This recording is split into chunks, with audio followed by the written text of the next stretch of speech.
Archives of Prasar Bharati presents the timeless treasure of golden era.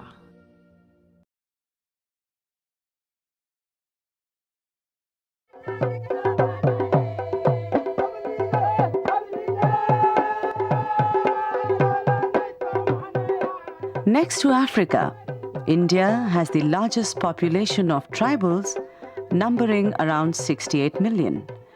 Differing considerably from one another in race, language, culture, and belief, they present a spectacle of striking diversity.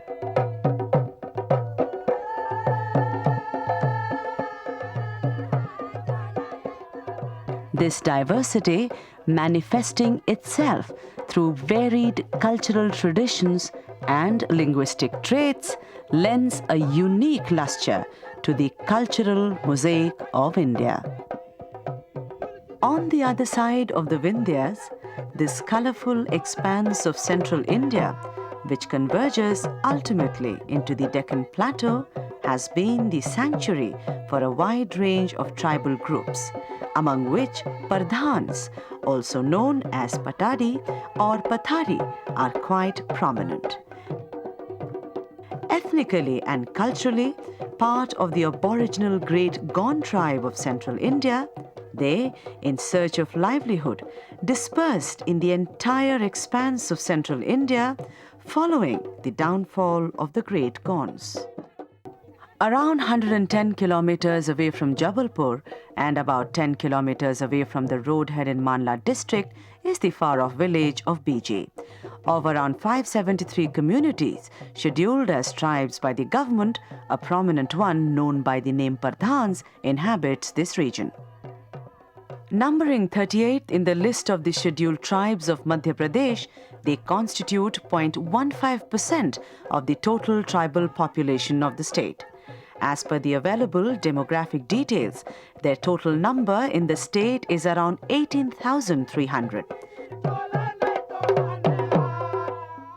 The percentage of male population, being 49.43, is slightly higher than that of the females.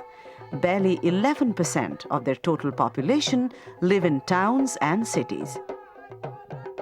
Inhabiting the district of Malwa in fairly large numbers, they have been living along with other tribals in the rural pockets of Shivni, Jabalpur and Balaghat districts. They are also found in Hyderabad and Maharashtra, though in a comparatively lesser number. Tradition has it that Pardhans were minstrels, bards and servants of Gonds. A living testimony to the power of the Gonda Empire is the massive fort of Raja Hriday Shah of 17th century, when Pardhans acted as advisors, administrators, priests, messengers, negotiators, genealogists, and even as soothsayers of the Gonda tribe. The word palangals, used for the Pardhans at places, means seer or a highly learned man, and Patadi, as Gonds still call them, means a person who has preserved the memory of the heroic past of the Gond Rajas in songs and epics. Etymologically, the word Pardhan means one who eats rice produced by others. They are probably in their origin a menial subcaste of Gonds, and all the numerous stories of their origin point in this direction. These stories apart, the position of Pardhans merely accords to the traditional rules that the bards and genealogists of any caste are a degraded section. The Gonds themselves regard Pardhans as inferior to themselves, an outcast. Some modern historians hold that the main reason of this alleged inferiority is the opposition registered by the tribe against the submissive attitude of the Gond Rajas before the Mughal invaders. Like Gonds, Pardhans also have broad chest, a tall frame, and in general a prominent nose. The color of their skin, like that of Gonds, is generally dark. A folklore alluding towards the dark color of their skin describes them as a less favored son of goddess Parvati. Many of them, however, have a better countenance than Gonds. Colonial scholars had an opinion that this is perhaps due to the mixing of Hindu blood. Anthropologists now put them closer to the Rajputs of Western India. Known always for their cunningness and an inherent intelligence than for the innocence and docility, otherwise the common attributes of tribal communities, the Pardhans, till the wake of the previous century, were burdened with the unsavory reputation of being organized criminals. In the Mandala Gazetteer here, Captain McNeill gives an elaborate description of the expertise of Pardhans of Sonatag village in Chhattisgarh in making fake gold. Captain Thomas describes the Pardhans of Shioni region as cattle lifters and gang robbers. Today, however, they are a settled and respectable community, quite a few of its members adopting cultivation or government jobs, some others working as agricultural laborers, and still others taking to quarrying, tending livestock, and money lending. The changing social scenario, though has considerable impact on the life of Pardhans, yet the traces of their ethnicity and cultural identity, conditioned by the topography, ecology, weather and economics of the region, are clearly perceptible in their pastoral life. They normally live mingled with other tribal communities like Gond, Bhadia, Bega and others. In the inner reaches, they have separate hamlets known as tolas or khedas in a Gond village, or at times an altogether independent village of their own. Their houses, resembling wattle huts, are situated on either side of the single main street, which happens to be the only means of ingress. A typical Pardhan house is an independent, mud-plastered, two-room structure with low kavelu or tiled roof and an earthen courtyard. Cattle are tethered in the side alleys. Proximity of sagwan forest has enabled them to attain a kind of perfection in woodwork. Though the traditional intricate designs are no more in vogue, yet the gaily painted entrances and exits made of sagwan wood stand in striking contrast to the dull courtyard and general surroundings. Cooking is generally done in the backyard. Wood, as in any other underdeveloped agrarian setup, is the main source of fuel here too, for storing the produce from the fields, consisting mainly of millets like kodi, kutki, maize, etc., and a few pulses. They have earthen kudis painted neatly with mud paste. The floor of the house is also painted with mud paste once in a week. The inherent beauty of folk life is further manifested in the form of kitchen gardens. Beds full of a variety of vegetables and fruit trees are, of course, a treat to watch in any Pardhan village.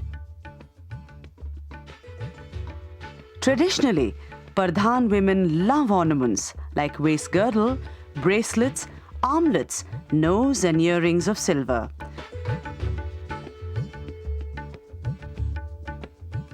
Tattooing is also quite common amongst them, especially in the left arm near the inside of the elbow. The traditional garments worn by women folk are quite colorful. In general, Pardhans are hardcore non-vegetarians. They eat pork, mutton and chicken, and at times even rats. Hare hunting is quite common among them. The coarse grains they produce are consumed in the form of chapati or stew. Consumption of uncultivated edibles from forests and a local brew made of mahua flour is also quite common amongst them. A Pardhan household, which in the days of feudal lords used to survive on alms given by others, now starts buzzing with activity as the harvesting season sets in. Dehusking, winnowing and cleaning keeps the ladies of the house awfully busy these days.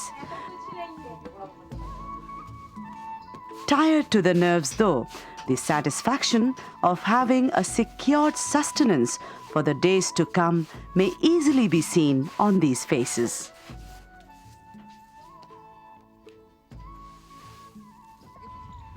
The Pardhans have a biomass-based sustainable economy and land. People and their livestock are far more closely integrated here than anywhere in the surrounding non-tribal region.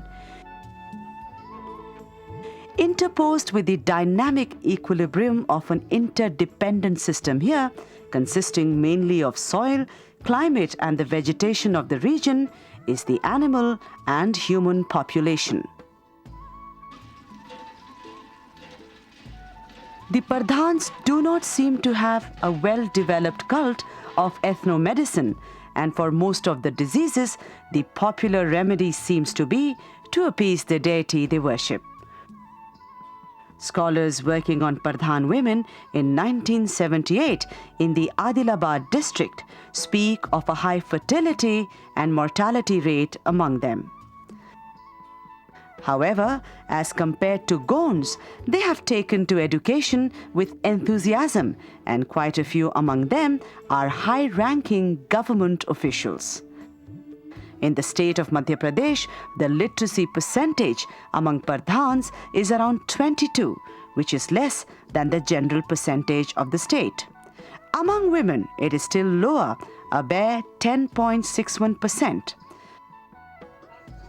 Though conversant in Hindi, they have their own language called Gondi Parsi, which is an ancient language close to those spoken in the Deccan and has its own script.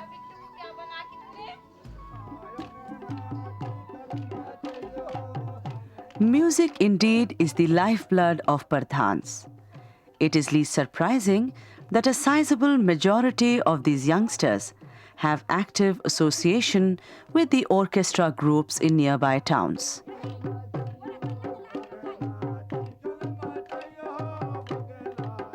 The seeds of the skill are strewn all over in the folk life, marked with a rich repository of songs, virtually for all occasions.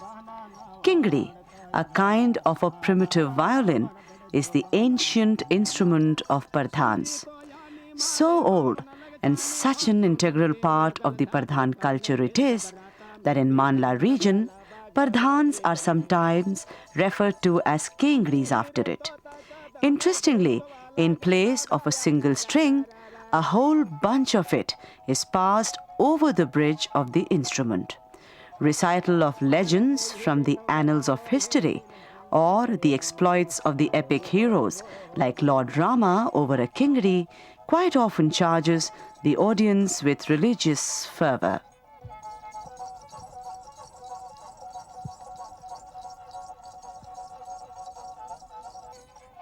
The performer, as a teller of the tales of the holy epics, commands a lot of reverence from his audience and is offered daan, consisting mainly of coarse grains and other edibles. The tradition of ethnic art and painting is also very strong among them.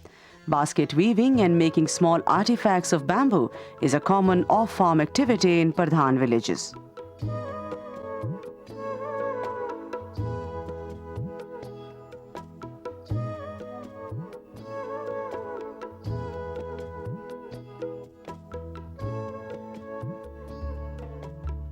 In May 1998, Janghar Singh Sham, an artist from the Pardhan Tribe, showed his works at the Moksha Art Gallery in Delhi.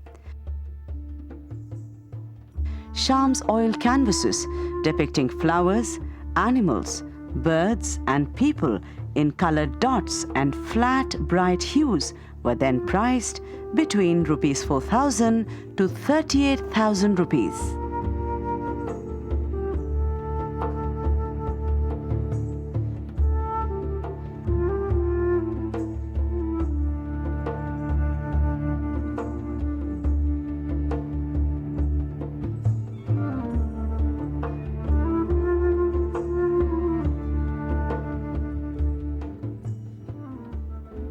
In its orthodox form, the religion of Pardhans is purely animistic. They worship various forces and manifestations of nature. The main deity worshipped by them as the pervading spirit of nature and woods is Bhuradev, Badadev or Mahadev. The ceremonial worship of this great god takes place on the third day of the bright fortnight of Baisakh. The god is enshrined under a mahua or teak tree outside the village.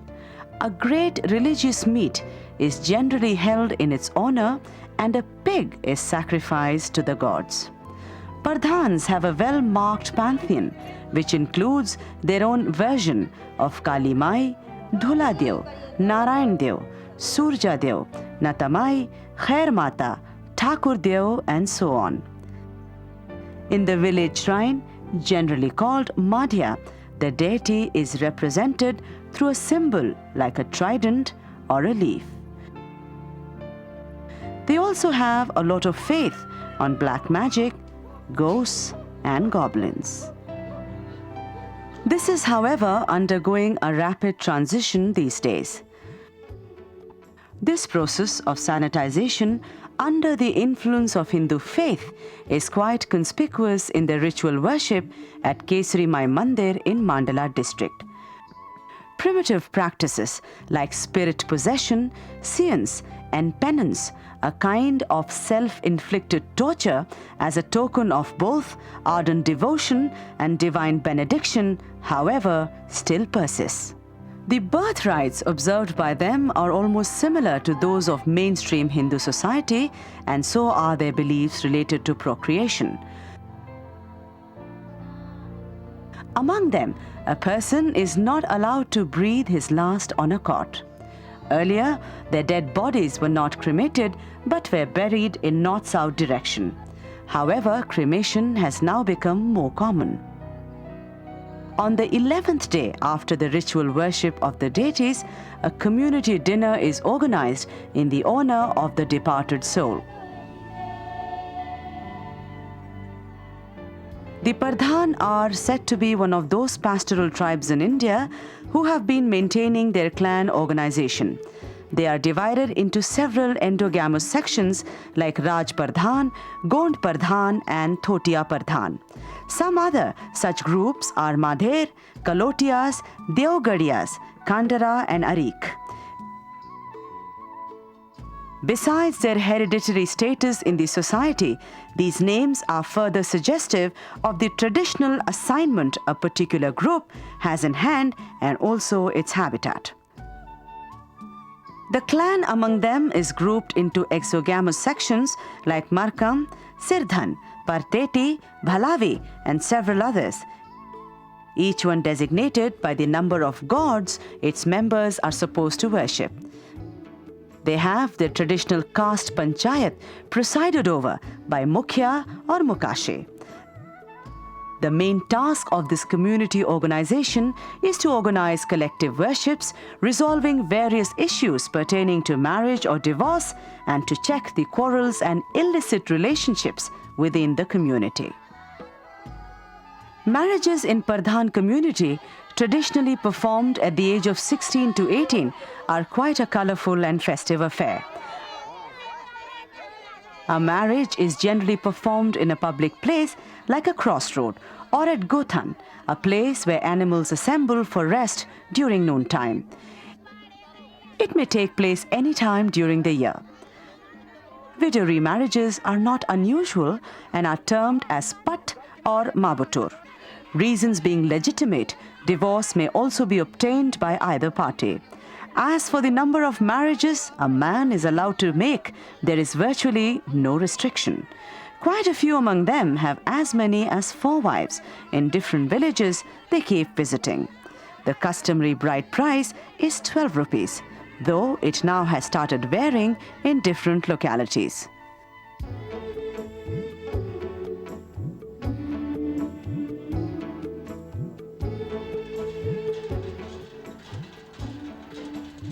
Traditional values among Pardhans have been undergoing a thorough change. The joint family system, so common amongst them once, has weakened to a considerable extent, and the touch of modernity is now quite perceptible in matters related to dress and manners. The young generation, oblivious though in general to the customs and traditions, has now started seeing the possibility of a career in fields like tribal art and other such creative areas.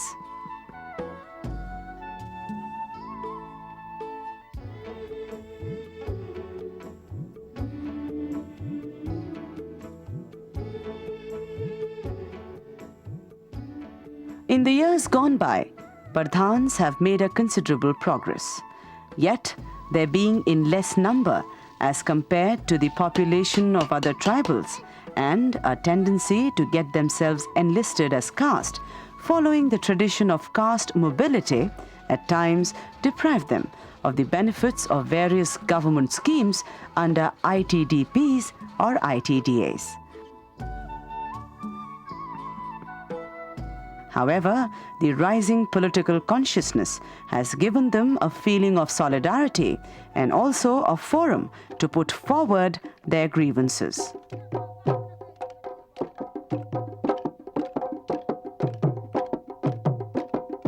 A reality or an illusion, life with all its toils and turmoil is but an incessant chain of events for them. And they probably seldom try to peep beyond it. Moments of great joy are allowed by them to trickle down into the cup of life with the same nonchalance in which they face the recurring weal and woes. These sons of the soil, in spite of a score of limitations, live life to its last drop.